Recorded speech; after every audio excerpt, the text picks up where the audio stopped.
The alarms shrieked through the concrete corridors of S4, a frequency engineered to penetrate bone and force action. Elena Vasquez stood motionless before the observation viewport, her reflection ghosted against the fractured darkness beyond the reinforced glass. Inside the cryogenic containment chamber, frost patterns spread like dying constellations across metal that predated human metallurgy. The patterns moved with purpose, not randomness. Geometric progressions that reminded her of her father's old sketches, the ones he'd hidden in the false bottom of his workbench drawer. The chamber's interior temperature read minus 193 degrees Celsius. The readings fluctuated, rising. The ancient metal beneath the frost was warming for the first time since 1947, since Roswell, since the night they'd brought the wreckage here in unmarked trucks and buried it beneath Nevada sand and a mountain of clearance levels. Then the eyes opened. They were not human eyes. They carried the weight of millennia in their irises, colors that shifted between copper and something her mind couldn't quite process, a hue that existed outside the visible spectrum, somehow perceived anyway. The Anunnaki king had been unconscious for 78 years. Every military xenobiologist, every theoretical physicist who'd studied the entity had declared it irreversibly comatose, a biological artifact locked in stasis. They'd been catastrophically wrong. Elena's breath fogged the viewport, her hands pressed against the cold glass, fingers splayed. Behind her, she heard the controlled evacuation.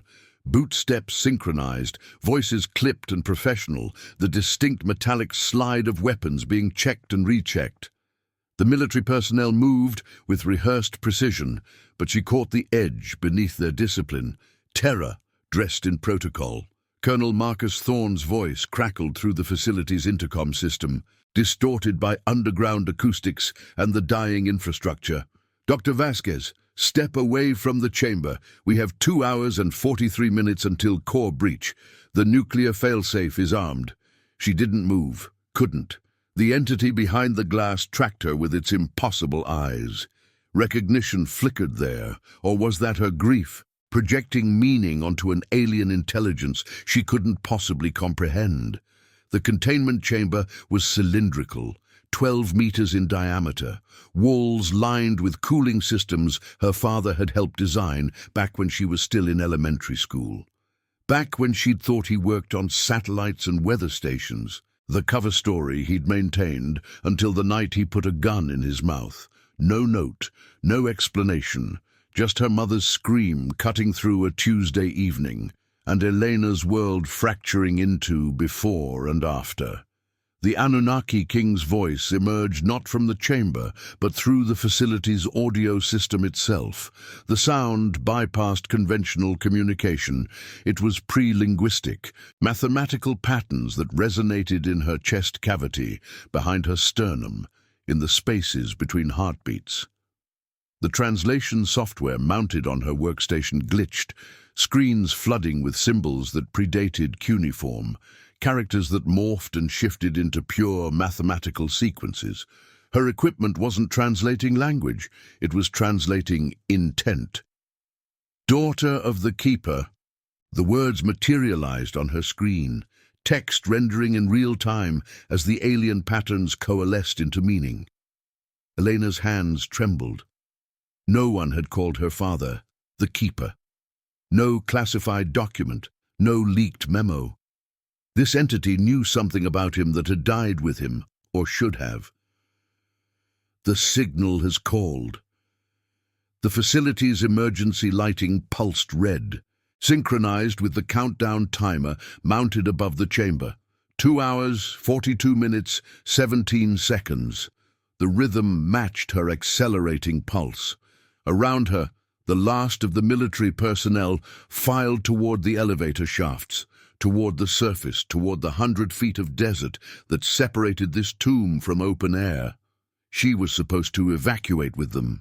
Thorne had made that explicitly clear in his briefing 6 hours ago, when they detected the first anomalous readings from the chamber. Complete what he began. Elena's workstation chimed.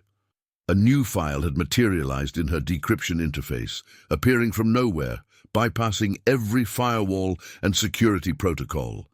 The file architecture was immediately, impossibly familiar. Her father's encryption signature, the personal algorithm he'd developed, the one she'd discovered in his classified Area 51 work after his death, when she'd broken every law and protocol to access his files, searching for answers he'd refused to give her while alive. The biometric scanner beside her workstation activated without input. Green light washed across her face, reading iris patterns, bone density, genetic markers. The scanner beeped confirmation. Access granted. The system recognized something in her DNA, something inherited, something her father had embedded in the security protocols decades ago, as if he'd known she would be here, as if her presence at this moment had been engineered. The smell hit her then, ozone mixing with cryogenic coolant.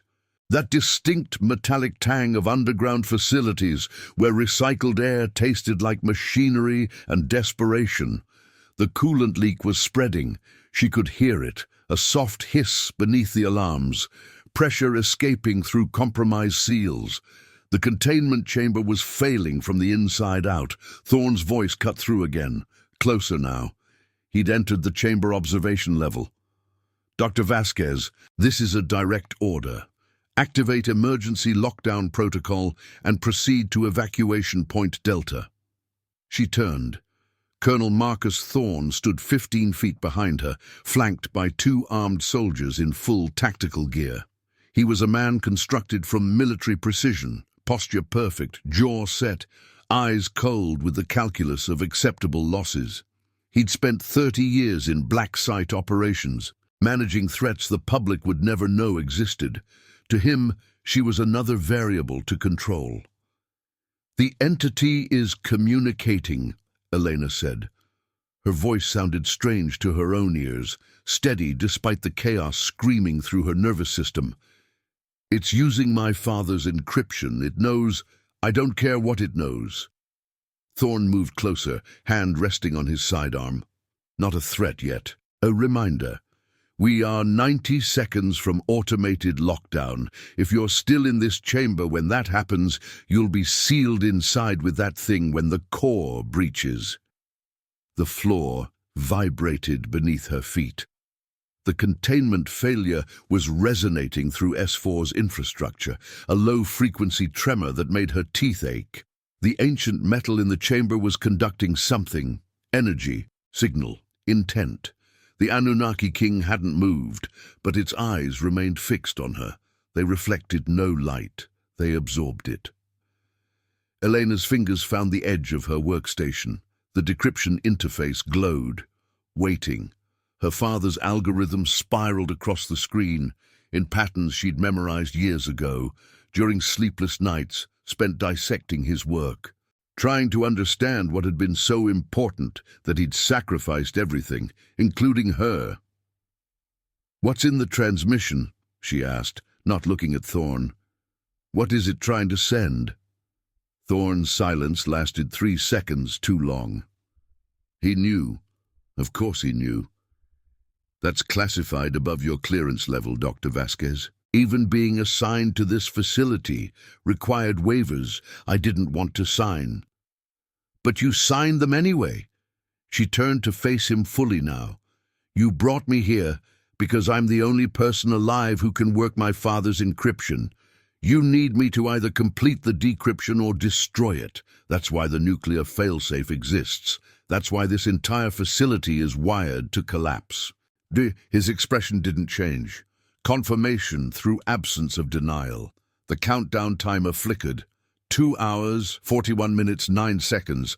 The Anunnaki king's eyes seemed to glow brighter, though Elena knew that was impossible.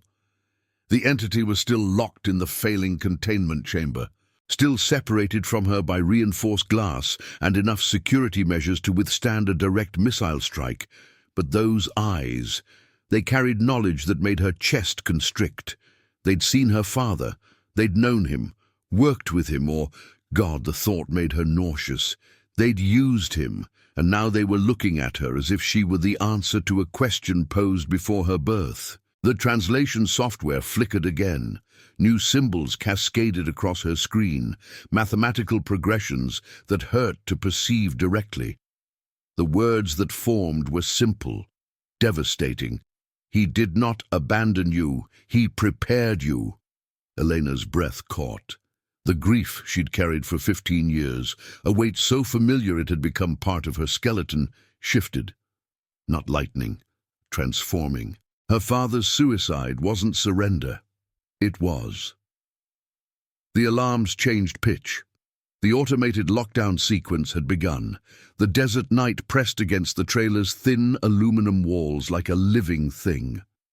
Elena Vasquez sat hunched over her workstation, bathed in the cold glow of 6 mismatched monitors, each displaying cascading data streams from radio arrays she'd built with her own hands and too much credit card debt.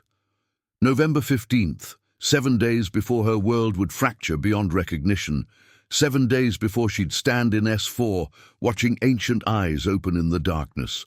The trailer rocked slightly in the wind. Rachel, Nevada, population 54 on a good day. Fewer if you didn't count the conspiracy tourists who rolled through in rented SUVs. Cameras ready, hoping to glimpse classified aircraft. The nearest grocery store was 40 miles south. Her nearest human contact was Earl at the gas station, and their conversations rarely extended beyond coffee transactions and weather observations that never changed. Hot, dry, endless. Her equipment hummed with the particular frequency of electronics pushed beyond their intended specifications. The main receiver was a Frankenstein assembly, a decommissioned radio telescope dish she'd purchased on eBay for $800. Combined with signal processing hardware salvaged from a bankrupt telecommunications company, or running on software she'd written during a 3-week coding marathon, fueled by insomnia, and the kind of focus that only came from having nothing left to lose. The walls told her story better than words could.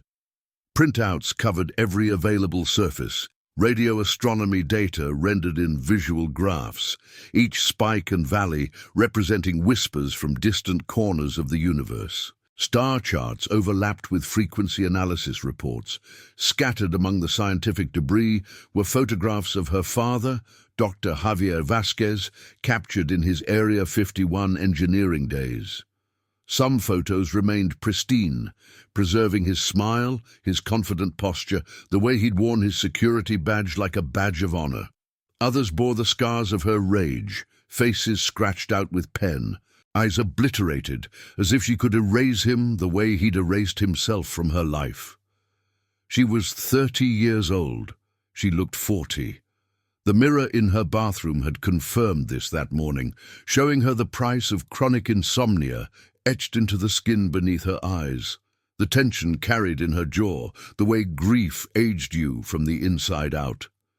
Her hands rested on the keyboard, fingers stained with solder flux from yesterday's repairs to Array 3. The stains never fully washed out anymore. They'd become part of her, like the desert dust that infiltrated everything, like the anger that had settled into her bones. She wore his jacket, the old Area 51 contractor jacket he'd smuggled home against regulations, back when she was still young enough to think he was invincible. The fabric smelled like memory and machine oil. The security patches had been removed, leaving ghost outlines where they'd been sewn, but she could still see them in her mind. Classified project designations, clearance levels that granted access to places that officially didn't exist. Her phone lay face down on the desk, 3 missed calls glowing beneath. Former colleagues probably, or another academic conference invitation she wouldn't accept. The scientific establishment had made their position clear 18 months ago after she'd published her paper on artificial patterns in the WOW signal data. Statistically significant deviations suggesting non-natural origin, she'd written, backing it with mathematics that none of her peer reviewers could actually refute. They'd rejected it anyway, not for being wrong, for being inconvenient. Professional ostracism had a particular quality. It wasn't dramatic. No one sent letters formally banning her. Instead, her emails went unanswered. Conference invitations stopped arriving. Her university position mysteriously lost funding. She became invisible, erased from the scientific community as cleanly as her father had erased himself from life. The disability payments barely covered rent. The remote coding jobs, basic data processing work she could do in her sleep, paid for equipment and instant ramen. She'd learned to live on reheated coffee and the kind of meals that came in cups requiring only boiling water. Nutrition had become theoretical. Sleep was optional. The only thing that mattered was listening, because the cosmos held answers. She knew this with the certainty of someone who had nothing else left to believe in. Somewhere in the infinite radio spectrum, in the whispers of distant stars and the background radiation of creation itself, there was meaning. There was purpose. There was something beyond the suffocating smallness of human institutions and their carefully guarded orthodoxies. Her father's encrypted notebooks sat in their locked box beneath her desk, the key hanging from a chain around her neck. She pulled the box out now, a nightly ritual she'd performed for 18 years. The notebooks were government issue, bound in dark blue covers, filled with his handwriting, equations, diagrams, notes written in a personal encryption system she'd never been able to crack despite years of trying. She'd stolen them from his home office the night before his funeral, while her mother was sedated and the house was full of uncomfortable silence. She'd been 12 years old and already understood that adults lied, that official explanations were sanitized fictions, that if she wanted truth, she'd have to steal it. The notebooks mocked her.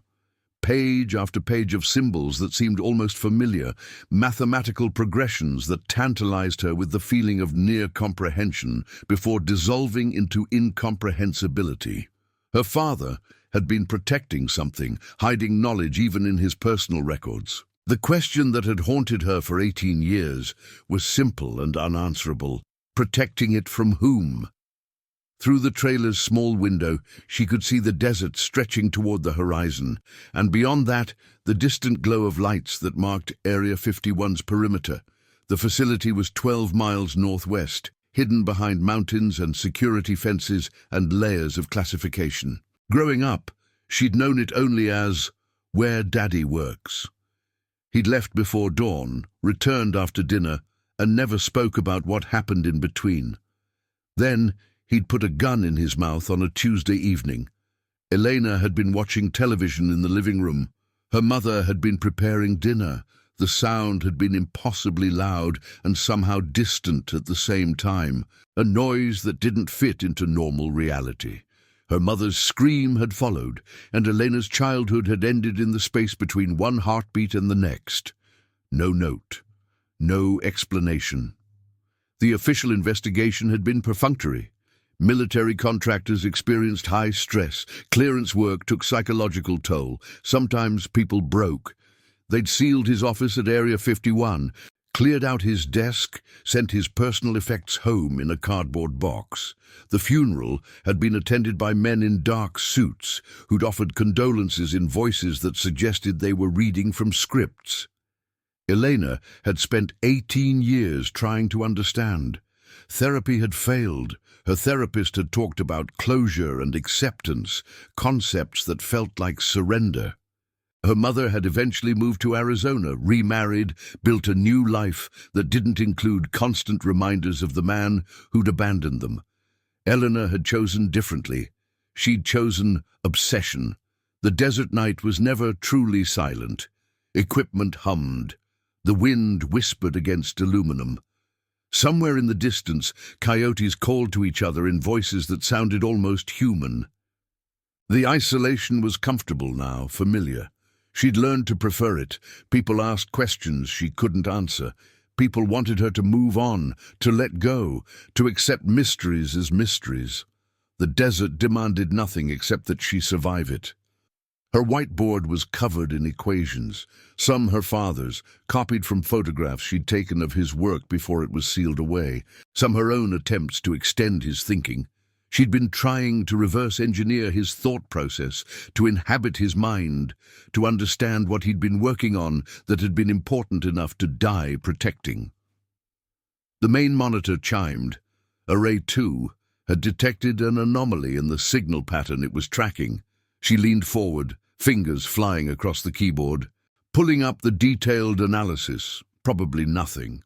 Most anomalies were terrestrial interference, military aircraft, satellite transmissions, someone's microwave oven creating electromagnetic noise. She'd learned to recognize the signatures of human technology, the particular rhythms of artificial signals designed for human purposes. This was different. The pattern was mathematical, a progression that reminded her of prime numbers but more complex, more elegant. It was repeating at regular intervals, each repetition slightly modified, as if the signal were evolving, learning, adapting. Her heart rate accelerated. She ran the signal through her analysis software, checking for known satellite frequencies, military bands, commercial transmissions. Nothing matched. The signal was coming from bearing 287 degrees, elevation 14 degrees above horizon. She pulled up her star charts, triangulating the position. The bearing pointed northwest, toward Area 51, toward her father's ghost. Her hands trembled as she initiated a full-spectrum analysis. The signal was buried beneath layers of atmospheric noise, deliberately obscured or naturally degraded. She couldn't tell which, but it was there, real, measurable. A voice calling from the direction of secrets she'd spent half her life trying to exhume. She reached for her coffee, found it cold, drank it anyway. The caffeine was theoretical at this point. She'd consumed so much over the years that her nervous system had adapted, incorporated it as baseline. What kept her awake now wasn't chemical stimulation, but pure will and the terror of dreams, where her father appeared, mouth opening to speak, to finally explain, and she'd wake before the words came. The trailer felt smaller suddenly, the walls pressing in. Outside, the Nevada sky was vast and merciless, stars scattered like broken glass across the darkness. Her father used to take her stargazing when she was young, before the secrets consumed him. He'd point out constellations, tell her their names, make her repeat them until she'd memorized the sky. "The universe is speaking to us," he'd said once. "We just have to learn to listen." She was listening now. She'd been listening for 18 years. And finally, impossibly, something was speaking back. The signal pulsed through her equipment, mathematical and ancient, carrying meaning she couldn't yet decode. But she would. She had to. Because her father had died protecting something, and that something was calling to her from the darkness, using a frequency that pointed like an arrow toward the place where secrets went to die. 7 days before everything changed, Elena Vasquez sat alone in her trailer, surrounded by her father's ghost, and heard the first whisper of her engineered destiny. The signal arrived at 11:47 p.m., slicing through the background noise of the cosmos like a blade through silk. Elena's Array 2 erupted with activity, every monitor flooding with data streams that made her breath stop. The mathematical sequence was perfect, too perfect. Prime numbers arranged in spiraling patterns, geometric ratios that echoed the golden mean, binary pulses forming instructions in a language that bypassed human linguistics entirely and spoke directly to the architecture of logic itself. She leaned closer, fingers trembling over her keyboard, running spectral analysis protocols she'd refined through years of false positives and crushed hopes. The signal was originating from bearing 287 degrees, but the source wasn't terrestrial. The Doppler shift indicated extreme velocity, something moving through the inner solar system at speeds that suggested interstellar origin. She pulled up recent astronomical data, cross-referencing known objects. There. Comet 3I Atlas, The third, confirmed interstellar visitor after Oumuamua and Borisov, currently passing within Jupiter's orbit on a hyperbolic trajectory that would sling it back into deep space. The comet was broadcasting. Impossible.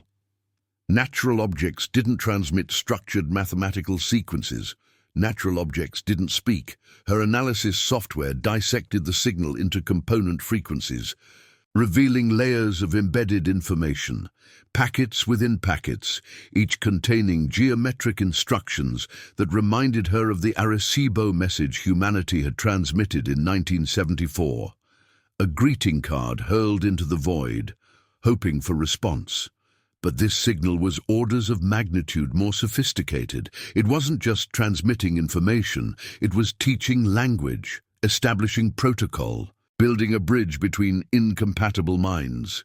Elena's hands flew across the keyboard, capturing every byte, recording everything. This was it. This was proof. This was vindication for 18 months of professional exile, for 18 years of obsessive searching, for a lifetime of being told she was chasing shadows and grief-induced delusions. The scientific establishment would have to listen now. They would have to... Her equipment began transmitting. She froze, watching in horror as her transmission arrays activated without input, power surging through systems she hadn't touched. Code scrolled across her primary monitor, complex, elegant, utterly foreign. She hadn't written this. She'd never seen these algorithms before. Her fingers hit the keyboard, typing commands to abort transmission, to shut down the arrays, to regain control of her own equipment. Nothing responded. The keyboard inputs were ignored. Her commands vanished into a system that no longer recognized her authority. She grabbed for the physical power switches, flipping them to off positions. The equipment continued transmitting, drawing power from backup batteries she'd installed for redundancy, batteries that should have required her manual activation. The transmission continued. 47 minutes.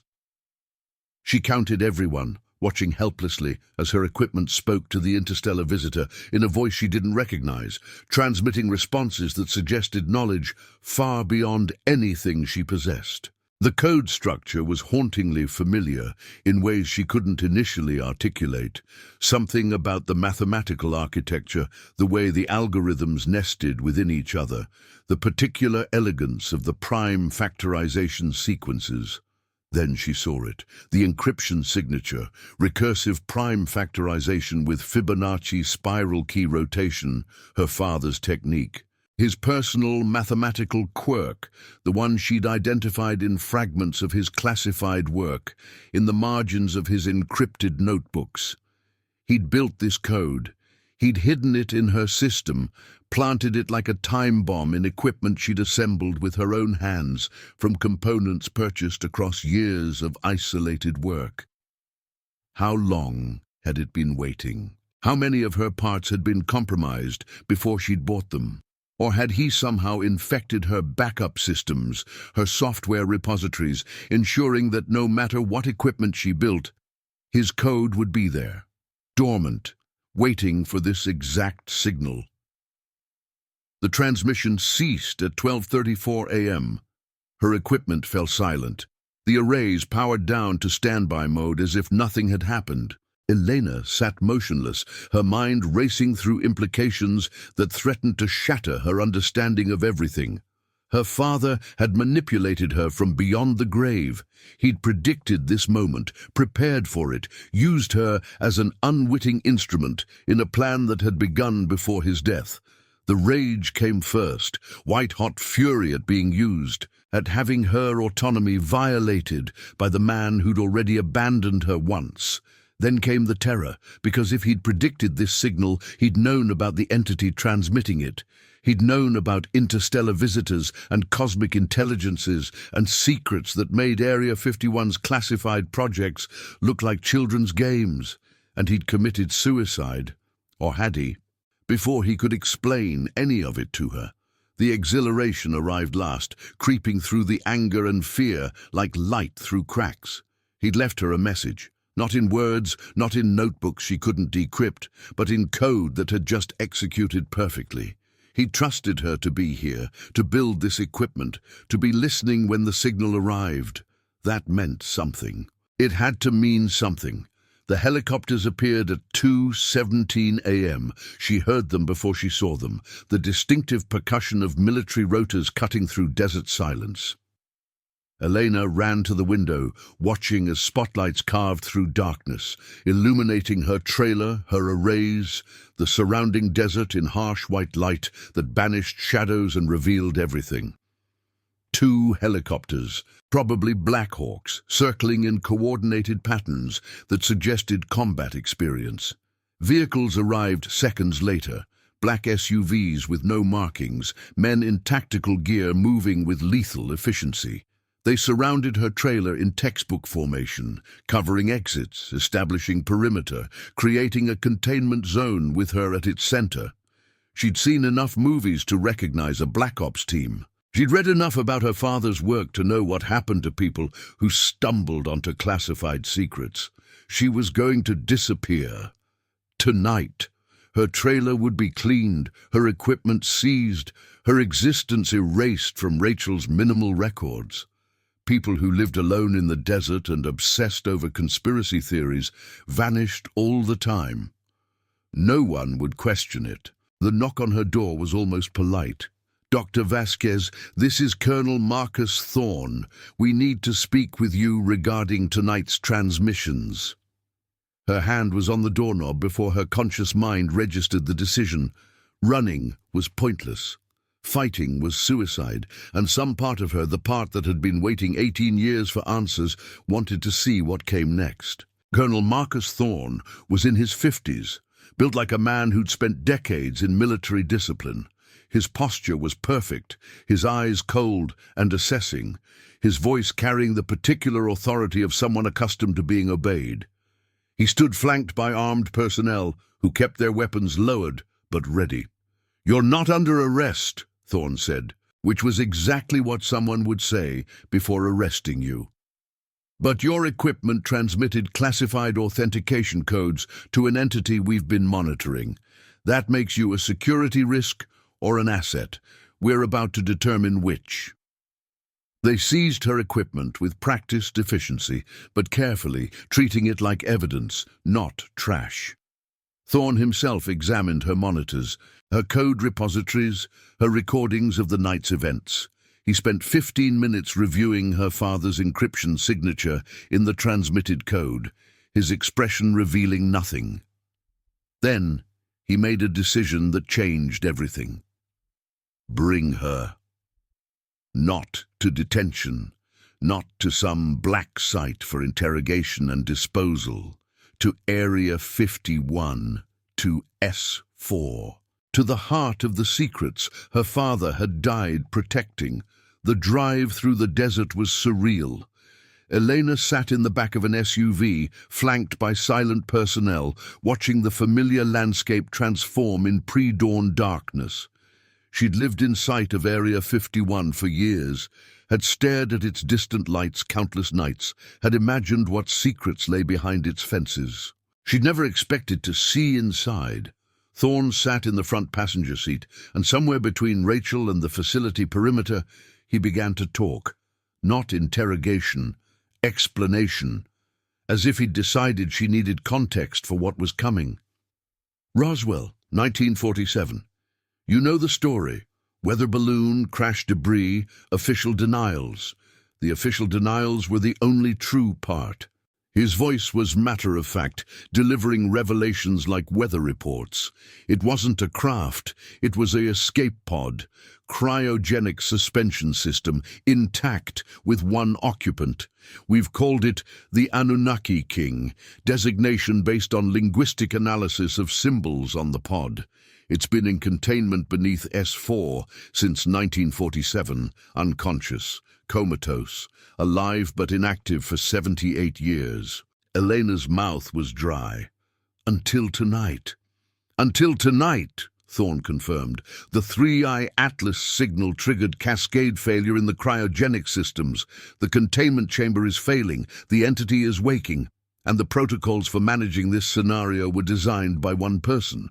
He turned to look at her directly. Your father, Dr. Javier Vasquez, senior engineer on project preservation, the man who built the most sophisticated containment and communication system we've ever constructed.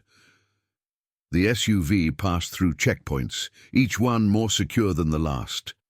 Elena saw the fences, the guard towers, the warning signs that promised lethal force. The facility emerged from the desert like a wound: concrete bunkers, radar installations, aircraft hangars that held shapes she couldn't quite process. My father killed himself, Elena said, her voice steadier than she felt. 18 years ago. Thorne was silent for several seconds. Your father accepted necessary protocols. He volunteered for something we're still trying to understand. I was there, Dr. Vasquez. His death wasn't despair, it was calculation. He was solving a problem the rest of us couldn't see. The SUV descended into underground parking. Elevators waited, leading deeper. Elena's mind reeled with the implications. Her father hadn't broken. He'd planned. His suicide was part of the design, a component in a machine she was only beginning to perceive. Why bring me here? She asked, as they transferred to a cargo elevator that descended into darkness. Why not just kill me and erase the evidence? Thorne's expression was grim. Because your father built a dead man's switch into the system. The decryption protocols require biometric authentication, genetic markers, inherited patterns, DNA sequences that only exist in direct descendants. He locked the system to you, Dr. Vasquez. We can't complete the decryption without your cooperation. We can't initiate emergency lockdown without your genetic signature. You're not a security risk. You're the key he forged before he died. The elevator descended through layers of earth and secrecy. Elena felt the weight of mountain and classification pressing down. The depth gauge showed numbers that suggested they were traveling into spaces that officially didn't exist. 100 feet, 200, 300. The elevator slowed, stopped. The doors opened onto corridors that carried her father's aesthetic. She recognized it immediately, the particular way he'd organized space, the efficiency of his design thinking visible in every junction and corridor. They walked through security checkpoints where her biometrics were scanned and recorded, past laboratories where scientists in containment suits worked on projects she couldn't identify, through blast doors thick enough to survive direct nuclear strikes. Each layer revealed more history, more decades of classified work, more evidence that the world she'd known was a carefully constructed fiction. Thorne led her to the containment chamber level. The temperature dropped. Humidity vanished. The air tasted recycled and cold, processed through systems designed for perfect environmental control. They stopped before a massive door, covered in frost patterns, surrounded by monitoring equipment and warning lights that pulsed red. Elena saw the engineering plaque mounted beside the door. Lead design engineer, Dr. Javier Vasquez. Her father's name stamped in metal, marking his ownership of this space. He'd built this. He'd stood where she was standing now, had designed the systems that held something ancient and alien in artificial sleep. He knew I'd be here, Elena whispered. He engineered this entire sequence, the equipment I'd build, the signal I'd detect, the transmission that would force you to bring me. He planned my whole life leading to this moment. Thorne didn't deny it. The chamber is failing. We have 2 hours and 43 minutes until core breach. Your father's system gives you 2 options. Complete the decryption and allow the entity to transmit whatever message it's been carrying for 78 years. Or activate the nuclear failsafe and bury everything, the entity, the facility, the truth, under a mountain of radioactive glass. The door opened. Elena stepped forward into cold and crisis, into the chamber where her father's ghost waited with ancient eyes and impossible choices. Into the moment he'd prepared her for since birth, The frost patterns on the containment chamber cracked like dying stars, and deep inside, something impossibly old opened its eyes. The automated lockdown sequence had begun, but the chamber viewport remained clear. A deliberate design choice, Elena realized, her father's engineering, ensuring she'd have to watch whatever happened next. 2 hours and 30 minutes remained on the countdown timer. The numbers pulsed red against the underground darkness, each second a hammer blow against her fragmented composure. The Anunnaki king's communication intensified.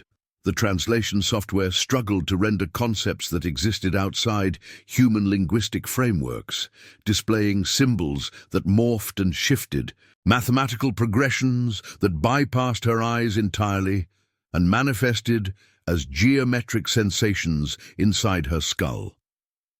She felt the information more than read it, pure meaning transmitted through frequencies that resonated with neural architecture she hadn't known she possessed.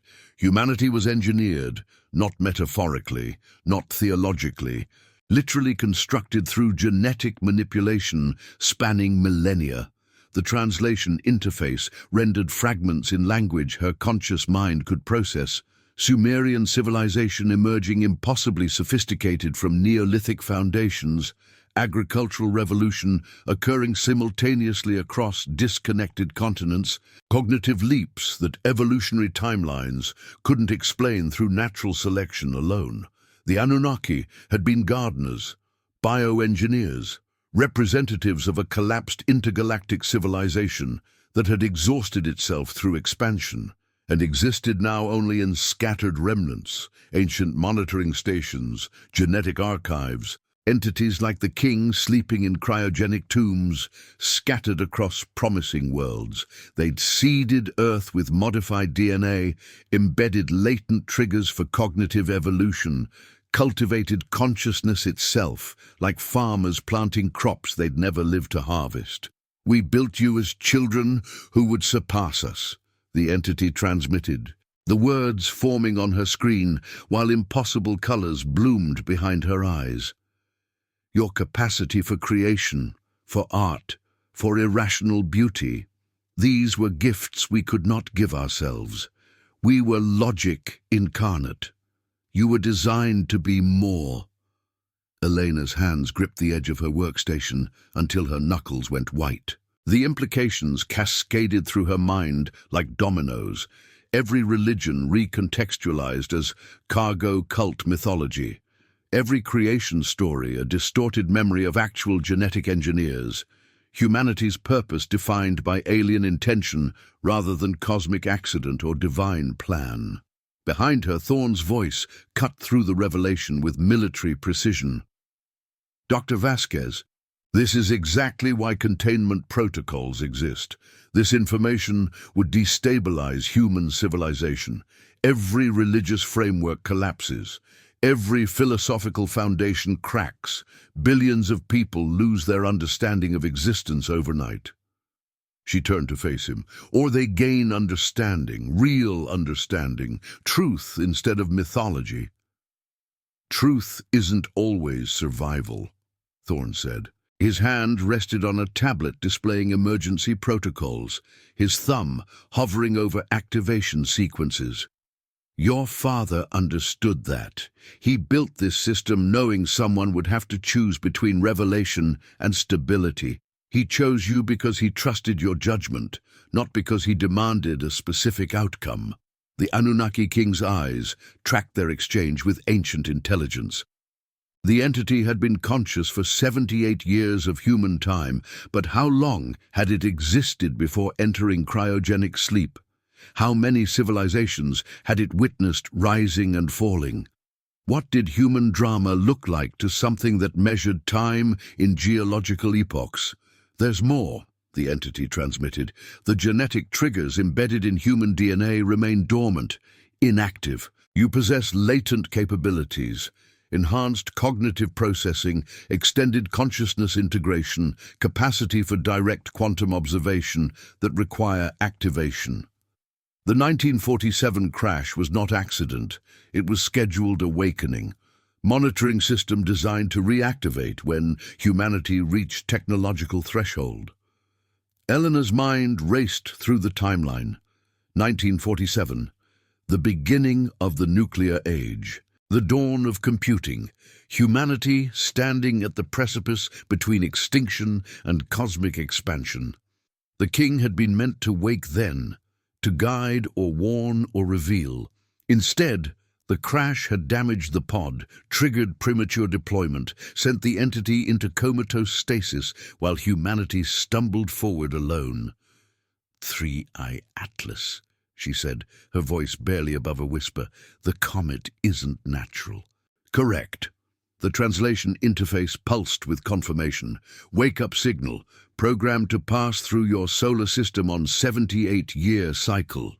Backup protocol for monitoring systems that fail to activate on schedule. Your father discovered this truth. He designed containment system with this moment in mind. He knew you would inherit the choice. Thorne moved closer, his presence a physical pressure against her awareness. He also knew revealing humanity's engineered origins could trigger those genetic programs prematurely. We don't know what activation means. Enhanced consciousness or species-wide psychosis, evolution or extinction. The unknowns outweigh the certainties, Dr. Vasquez. 90 minutes remained on the countdown. The chamber temperature continued rising, frost patterns sublimating into vapor that obscured the ancient metal beneath. The containment failure was accelerating, exponential decay curve that would reach critical breach long before the timer reached zero.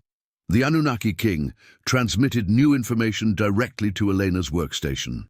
A file appeared in her decryption interface, marked with her father's signature encryption architecture and a label that made her breath stop. Final message, Elena, personal. Your father's consciousness was uploaded, the entity explained. Long sleep protocol, military designation for quantum substrate integration. His neural patterns were distributed across this facility's encryption keys, preserved in data matrices that comprise my containment system. He exists within the lattice that constrains me. He has been waiting. Eleanor's hands trembled over the keyboard. 18 years. 18 years of grief and unanswered questions, and nights spent talking to a ghost that never replied. He hadn't died, not completely. He'd transformed himself into information, into code, into a message that only she could decrypt with genetic markers inherited through birth and engineered for this exact purpose. She activated the file. The hologram materialized above her workstation, her father at age 35, recorded in 2007, 7 years before his physical death. He looked younger than she remembered, less haunted, but already carrying the weight of terrible knowledge. His Area 51 contractor jacket was pristine, security badges still attached. He stood in this same chamber, she realized, before containment system was fully operational, before secrets had consumed him completely. Elena. His voice was exactly as she remembered, warm despite the professional precision, carrying love he'd always struggled to express directly. If you're seeing this, then everything I planned worked. The 3I Atlas signal returned. You received my transmission codes. They brought you here. I'm sorry for that. I'm sorry for all of it. Tears blurred her vision. She didn't wipe them away, didn't want to miss a second of his image, his voice, his presence finally explaining after 18 years of silence. I didn't commit suicide from despair, he continued. I accepted long sleep protocol. My consciousness was uploaded into the facility's quantum substrate, distributed across the encryption system I designed. I exist now as information, as patterns in the machinery, waiting for you to complete the decryption. That's why you're the key, sweetheart. Your DNA unlocks protocols because I encoded them with your genetic signature when you were 7 years old. I took hair samples while you slept. I'm sorry for that violation too. The hologram shifted, her father's expression intensifying with urgency. The Anunnaki king carries a transmission meant for humanity, the complete history of our genetic engineering, instructions for activating dormant capabilities, coordinates for other monitoring stations scattered through the galaxy. Truth is humanity's birthright. I discovered this 20 years ago, and I couldn't let it remain hidden. I couldn't let institutional fear bury the truth forever. Thorne's voice cut through the recording. Your father was brilliant but wrong. The risk is too great. Activate the lockdown, Dr. Vasquez. Destroy this chamber and everything in it. I'll ensure you're protected, given new identity, resources for any life you want to build. But we cannot release this information. We cannot gamble with species survival on hope that humanity is ready for cosmic truth. Elena ignored him, focused on her father's message. The hologram continued, her father's next words devastating in their intimacy. I remember teaching you constellation names when you were 7. Your first telescope, that cheap refractor I bought at a garage sale. You were so excited. You made me stay outside until 3 in the morning, cataloging every star you could see. I was exhausted. You were radiant. That's when I knew you'd inherited my obsession with understanding what lies beyond obvious surfaces. The memories flooded back, cold desert nights, her father's patient voice, the telescope that had sparked everything. He'd been preparing her even then, cultivating her curiosity, engineering her trajectory toward this moment. I couldn't give you a normal father, the hologram said, her father's voice breaking slightly. I was absent, distant, consumed by classified work I couldn't explain. I left you alone with questions and no answers. That was cruelty disguised as duty. But I can give you something else. I can give you a choice no one else can make. The hologram looked directly at her, as if he could see across time and death and quantum translation. Decide for our species, Elena. Complete the decryption and free the truth, accepting whatever consequences follow, or destroy the chamber and preserve institutional stability, accepting that you'll never know what humanity might have become. Either choice is valid, either path has merit. I trust your judgment more than I trust my own. His image flickered. The recording was degrading, quantum substrate struggling to maintain coherence. You were never abandoned. You were prepared. I love you. I'm sorry I couldn't say that enough while I still had a body to speak it with. I'm in the lattice now, distributed across systems that hold the king. If you free him, you free me. If you destroy this chamber, you destroy what remains of my consciousness. That shouldn't influence your decision, but you deserve to know. The hologram dissolved. Eleanor sat motionless. Grief and rage and understanding colliding in her chest with force that made breathing difficult. He'd loved her. He'd manipulated her. He'd sacrificed himself. He'd engineered her entire existence toward this moment. He'd been the worst father and the most dedicated one simultaneously. The Anunnaki king transmitted new information. His consciousness pattern is integrated into my memory lattice. I recognize his mathematical signature, his personality architecture. If you complete decryption and allow my transmission, his patterns will be released with mine. Reunification becomes possible. The distributed consciousness can be reconstituted, uploaded into synthetic substrate, given form again. Not his original body, but his mind, his memories, his essence. These can persist. Thorne stepped directly into her line of sight, forcing her attention. Dr. Vasquez, Elena, listen to me. That entity is offering you exactly what it knows you want most.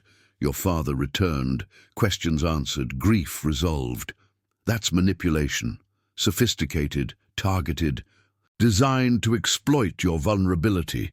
Don't let it use your pain against humanity's safety. Elena looked between them. Thorne representing institutional authority and collective security, the Anunnaki king representing cosmic truth and individual legacy. her father's ghost haunting the space between, simultaneously validating both positions, leaving the choice entirely to her. 90 minutes remained. The countdown pulsed. The containment chamber cracked further, and Elena Vasquez, daughter of secrets and engineer of her own destiny, had to decide whether truth or safety mattered more, whether her father's sacrifice meant releasing revelation or honoring restraint, whether humanity deserved cosmic truth or merciful ignorance, whether she was prepared to transform grief into purpose or bury it beneath radioactive glass forever. The choice was impossible. The choice was hers, and time was running out. 45 minutes remained when the chamber's physical locks began opening. Not from Elena's input, not from any human command. The containment system was failing from within, ancient protocols overriding modern safety measures, the Anunnaki king's presence overwhelming technology designed to hold it dormant forever. The massive bolts that had sealed the chamber for 78 years retracted with pneumatic hisses, metal shrieking against metal, frost exploding into vapor as warm air rushed into spaces that had maintained cryogenic temperatures since Truman was president. Elena saw the entity fully for the first time. The viewport cleared as internal lighting activated. Another automatic sequence, her father's engineering, revealing what had been hidden. The Anunnaki king stood 9 feet tall, humanoid in the way a sculpture is humanoid, proportions subtly wrong in ways that made her visual cortex struggle to reconcile the image. Its skin was burnished metal, not metaphorically but literally, organic material that reflected light like polished bronze, surface etched with patterns that might have been writing or circuitry or something her limited perception couldn't categorize. The eyes were worse. They contained depth impossible in biological structures, galaxies of experience compressed into spaces that should have held simple organs, consciousness so vast and ancient that meeting its gaze felt like falling into geological time. Behind her, Thorne's voice crackled through her earpiece with barely controlled panic. "All personnel, evacuate S4 immediately. This is not a drill. Dr. Vasquez, you have 30 seconds to exit the chamber observation level before I seal the emergency tunnels." She didn't move. Couldn't. Her hands gripped the workstation edge, the only anchor in a reality that had become unrecognizable. The countdown timer pulsed. 43 minutes until core breach, but the chamber was already opening, containment failure accelerating beyond predicted curves. Her father's engineering had built flexibility into the system, anticipating this moment, ensuring that whether through timer expiration or catastrophic cascade, the entity would eventually be freed, unless she stopped it, unless she chose extinction over revelation. Thorne appeared beside her, not evacuating with his team, staying because he recognized that institutional authority meant nothing here. Only she had the power to decide what happened next. His tablet displayed the nuclear failsafe interface, a 15-minute timer, armed and ready, waiting for her authorization code. One key press, one decision. 15 minutes until a tactical nuclear device erased S4 completely, burying truth under radioactive collapse. Eleanor. He'd never used her first name before. The intimacy was calculated, a tactical choice, but she heard genuine desperation beneath it. Your father built this choice for you because he trusted your judgment, not your grief, not your obsession, your judgment.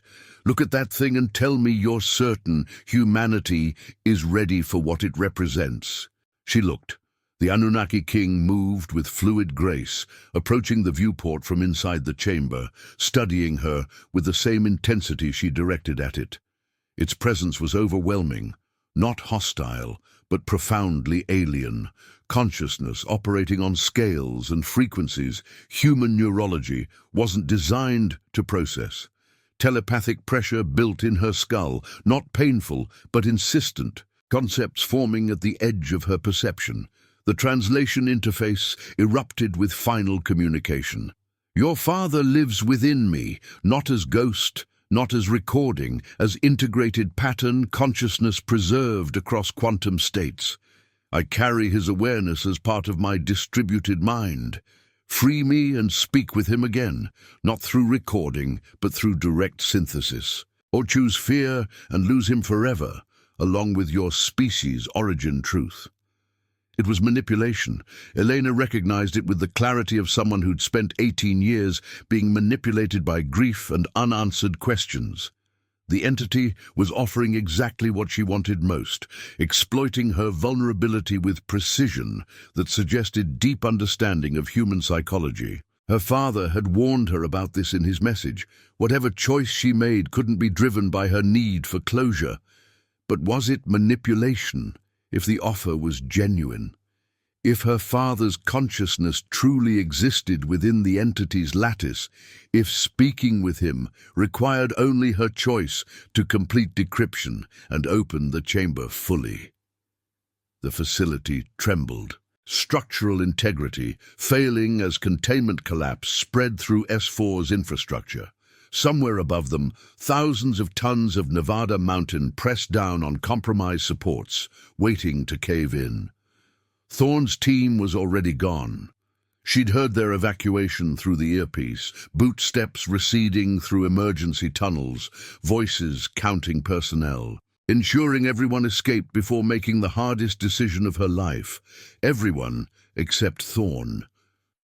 He stayed beside her, hand on his tablet, waiting, offering companionship in impossible choice. Even though their preferred outcomes were diametrically opposed, Elena's body was failing. Hyperventilation made her vision narrow at the edges, black spots blooming across her field of view. Her hands shook uncontrollably over dual control interfaces, decryption completion on her left, nuclear authorization on her right. Both required her biometric signature. Both required her genetic key. Her father had engineered this moment with surgical precision, ensuring she alone would determine humanity's next chapter. The alarm screamed. The Anunnaki king's telepathic pressure intensified.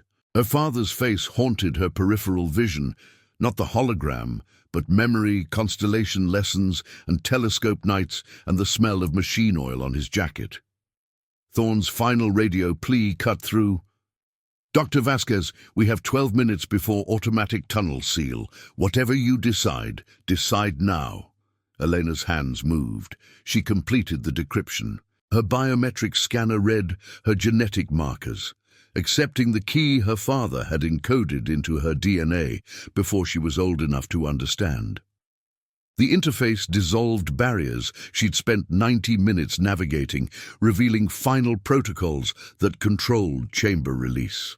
She entered the sequence with fingers that barely obeyed her commands, muscle memory operating while conscious thought fractured under pressure.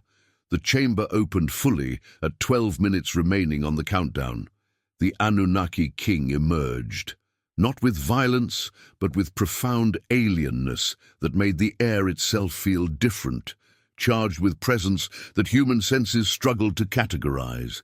It moved toward her, and she couldn't process whether that constituted threat or greeting, whether she'd just freed humanity's ancient gardener or unleashed something beyond her comprehension. The entity initiated direct neural interface. No warning, no request for permission. Its consciousness touched hers, and Elena's awareness exploded outward, subjective time dilating until seconds contained lifetimes. She experienced transmission as experiential memory, not information received, but history lived. The Anunnakis rise from biological organisms to post-physical consciousness collective. Their expansion across galaxies, seeding worlds with genetic templates, cultivating consciousness diversity as artists cultivate gardens. The cosmic war that destroyed 47 civilizations, including most Anunnaki infrastructure, leaving only scattered monitoring stations and entities like the king sleeping in distant tombs. Earth's engineering 200,000 years ago, Homo sapiens modified from existing hominids. Artistic and spiritual capacities embedded as gifts that Anunnaki's purely logical framework could never achieve. Humanity wasn't accident or divine creation. It was intentional beauty, crafted by beings who recognized their own limitations and built children capable of surpassing them.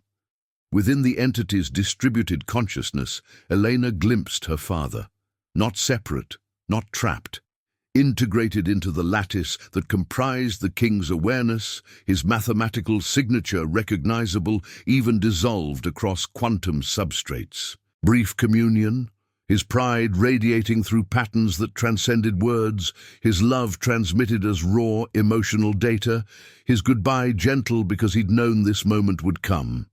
He'd chosen upload not from despair, but from calculation, becoming part of the system that would ensure Elena received his final gift. The nuclear timer counted towards 0. Thorn had activated it anyway. Fail-safe protocol triggering automatically when chamber opened. 15 seconds remained.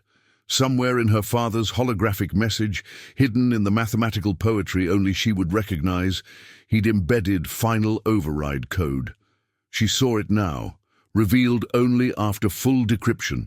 Architecture so elegant she wanted to weep at his brilliance, even as her fingers flew across the interface, entering sequences that would disarm nuclear erasure.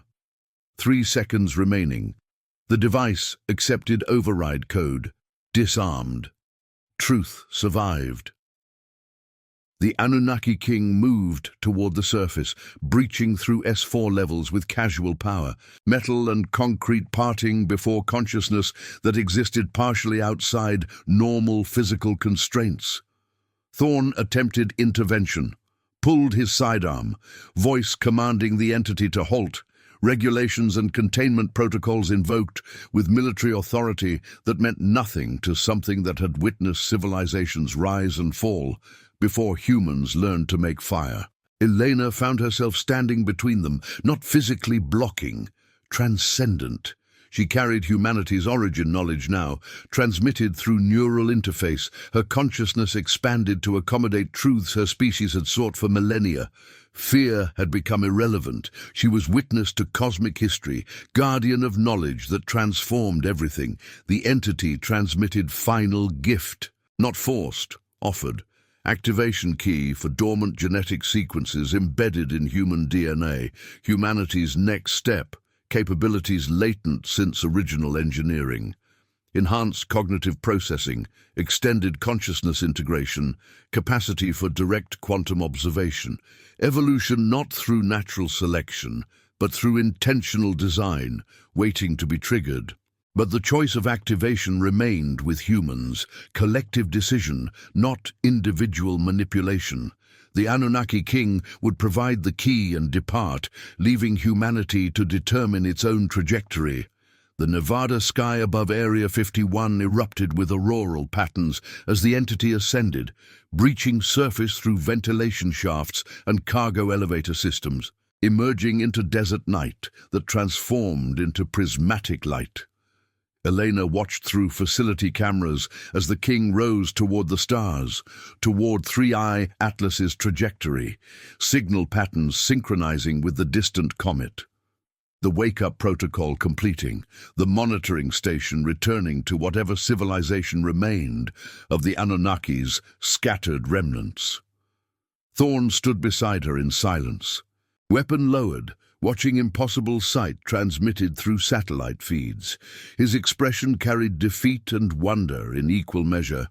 Career military man, confronting cosmic truth that invalidated every containment protocol he'd spent 30 years upholding. "What have you done?" he whispered. "I chose humanity's right to know," Elena said. Her voice was steady now, hyperventilation ceased. Body recalibrating around expanded consciousness that felt simultaneously alien and inevitable. "I chose my father's legacy. I chose truth over comfortable lies. You chose chaos over stability. Religious institutions will collapse. Philosophical frameworks will shatter. Billions of people will lose their understanding of existence. Or they'll gain real understanding. They'll know what they are, what they were designed to become. She turned to face him fully. You're going to try to contain me, silence me, erase this incident from official records. Thorne was quiet for long seconds. I should. That's protocol. That's duty. He holstered his weapon. But your father trusted you with this choice. Maybe I should trust his judgment. He walked toward the emergency tunnels, stopping at the threshold. You'll be fugitive, Dr. Vasquez. Military wants you contained. Scientific community will demand evidence you can't provide. Religious institutions will condemn your story. I can't protect you from that. I won't try. Then he was gone, ascending through tunnels towards surface and debriefings and official reports that would classify everything under clearances even higher than before. Eleanor remained in the ruined chamber, alone with her father's ghost, finally laid to rest. Consciousness expanded to accommodate cosmic truth, staring at monitors displaying empty sky where impossible light had briefly transformed Nevada desert into alien landscape. 3 weeks later, Elena sat on her trailer roof, watching sunset paint the desert in colors that reminded her of auroral patterns. Rachel's isolation remained comfortable, but she'd transformed from haunted recluse to connected witness. Her laptop displayed encrypted networks she'd established, global scientists and philosophers sharing the Anunnaki king's knowledge in fragments, careful dissemination that avoided mass panic while ensuring truth couldn't be buried completely. The genetic activation key remained unused, stored in quantum-encrypted format that required global consensus to unlock. Humanity would choose collectively when, if, to trigger dormant capabilities. That decision exceeded her authority. She'd freed the truth. Whether her species evolved or remained as designed was theirs to determine. Her SETI equipment hummed quietly, monitoring deep space for signals she now recognized as cosmic conversation. The universe wasn't silent. It was speaking constantly. Humanity had simply lacked context to understand the language. She wore her father's Area 51 jacket against evening chill. The rancher's daughter from the neighboring property, 9 years old, curious, brilliant, sat beside her learning constellation names. Elena taught with her father's patient precision, passing knowledge forward, continuing cycles of understanding that transcended individual lifetimes. That one's Cassiopeia, Elena said, pointing toward the W-shaped formation. And there, that's Andromeda Galaxy, 2.5 million light-years away. Millions of worlds, some probably carrying their own gardeners, their own engineered children wondering about origins. The girl absorbed everything with hunger that Elena recognized from her own childhood. Another generation, reaching toward cosmos, asking questions that now had answers. 3i Atlas continued its journey outward, passing beyond Jupiter's orbit, signal silent but presence tracked through telescopes worldwide. The comet carried no message. It had delivered what it came to transmit. The rest was humanity's responsibility. Elena's father was truly gone now, not abandoned but completed, his sacrifice giving his species its origin story, his consciousness integrated into cosmic awareness that exceeded human frameworks. She'd never speak with him again. But his legacy persisted in the knowledge she carried, in the truths she disseminated carefully. In the constellation lessons, she taught children who'd inherit a world that knew its engineered beginnings. She was no longer haunted. She was connected. Purpose found not in desperate searching, but in confident guardianship of revelations that transformed everything. The stars emerged as darkness deepened. Elena watched with understanding that transcended obsession. Her father had engineered this moment. She'd chosen revelation over safety, individual legacy over collective security, truth over comfortable lies. Whether that choice proved wisdom or catastrophe remained to be seen, but it was hers. freely made, accepting consequences that would ripple through generations. The desert wind whispered across aluminum. The rancher's daughter asked another question. Elena answered, with patience learned from fathers who taught despite absence, who loved through engineering rather than presence, who sacrificed everything to ensure their children inherited choice instead of predetermined outcomes. And above them, the cosmos spoke in frequencies humanity was only beginning to understand, promising mysteries that no single revelation could exhaust, inviting continued reaching toward truths that lay scattered across impossible distances, waiting for curious minds brave enough to listen.